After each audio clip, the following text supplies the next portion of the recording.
everybody, I wanted to upload a video to show you something that I've been really enjoying making while we haven't been at school. I've seen that lots of you have done some really lovely home learning activities, and some of you have even been doing some baking yourselves. That's what I've been really enjoying doing recently, and I wanted to share a recipe with you that I have enjoyed making. So we're going to be making some cookies today, and if you want to join in with me or you want to have a go at doing this yourself, what you're going to need is, first of all, 200 grams of butter.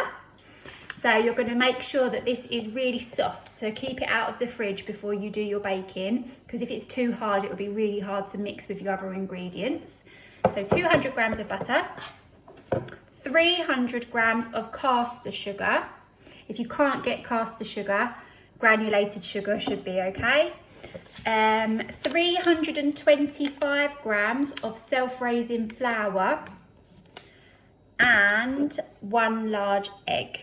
And then for your flavour, you're going to need 200 grams of milk chocolate and 200 grams of white chocolate. Now, I use milk chocolate and white chocolate, but if you'd like to use dark chocolate, you can. If you'd like to put Smarties in your cookies, or M&Ms or raisins, that's completely up to you. You choose what you enjoy eating the most. So what you're going to do first of all is you're going to put your butter and your sugar into a bowl and give it a really good mix. So mix it until it's nice and fluffy and you can't see any of the sugar anymore. Okay, so make sure you do that. Give it a really good mix until your arm starts to ache. And then after that, once all of that sugar is creamed into your butter, you're going to add your egg. Try not to drop it and try not to get any shell in your cookies, because you don't want that in there. So add your egg in, cream it, mix it, so that all of your egg is mixed into your mixture. Once you've done that, I want you to add your flour. Now, I've said that you need 325 grams of flour, but don't add it all in one go because it becomes really hard to stir. So add a little bit of flour, give it a mix, add a little bit more of flour, give it another mix, add a little bit more, and then give it a final mix. So that once you've added all your flour in, it becomes like a kind of doughy texture. I have actually got up to this step with my baking because I didn't want my video to be too long, so I've done a little bit already. Once you've added all your flour, then add in all of your yummy chocolate. So I cut my chocolate into little chunks like this. Can you see? My white chocolate and my milk chocolate, I cut it into chunks. So you'll need an adult to help you do that before you start making your cookies. So you mix that in with your dough, and you should end up with something that looks like this. Lovely cookie dough. Okay, so you've mixed all your ingredients in, you've mixed your chocolate in, and that's what you end up with. So once you've got your dough, you're going to make some balls. Using your cookie dough, I want you to put it in between your fingers. This is where you get a little bit sticky, so put a little bit of water on your hands if you don't want to get too sticky.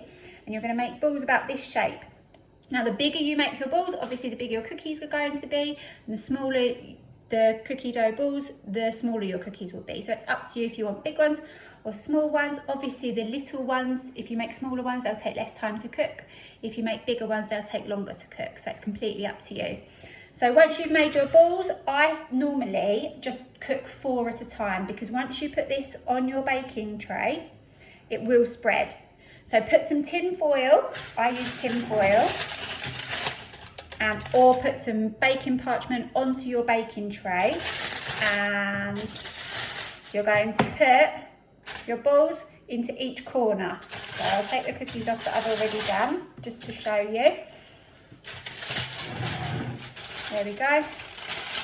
And you put your cookie balls into each corner. So 1, 2, 3, 4. Then you're going to put them into the oven at 180 degrees. Okay, so 4 balls on your baking tray, 1 in each corner, so they don't spread too much, so that you don't end up with a big cookie tray instead of individual cookies. Put them into the oven at 180 degrees. Okay, I normally set my timer for about 10 minutes, okay? I like my cookies to be a bit more brown and a bit more crunchy. But if you like your cookies to be soft, maybe set your timer for about 8 minutes. So we're thinking between 8 and 10 minutes is a good amount of time for your cookies. So leave those in the oven for about 8 to 10 minutes. And then once your timer has gone off, you can take those out of the oven, but be a bit patient, because if you touch them too soon, they're going to be hot and they probably will fall apart.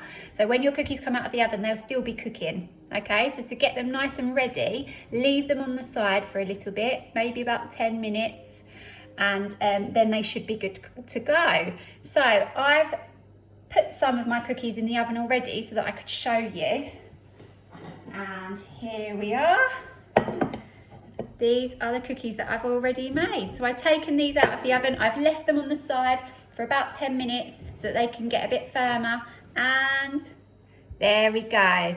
So keep an eye on your cookies while they are in the oven. You want them to stay quite light in the middle, and then they'll obviously go a bit brown around the edges. This one was a really big one. I'm going to go and have my cookie with a cup of tea now as a little treat. If you do end up making these cookies, please send me a picture because I'd love to see. I hope everybody is staying safe, and I hope you enjoy your cookies. Bye.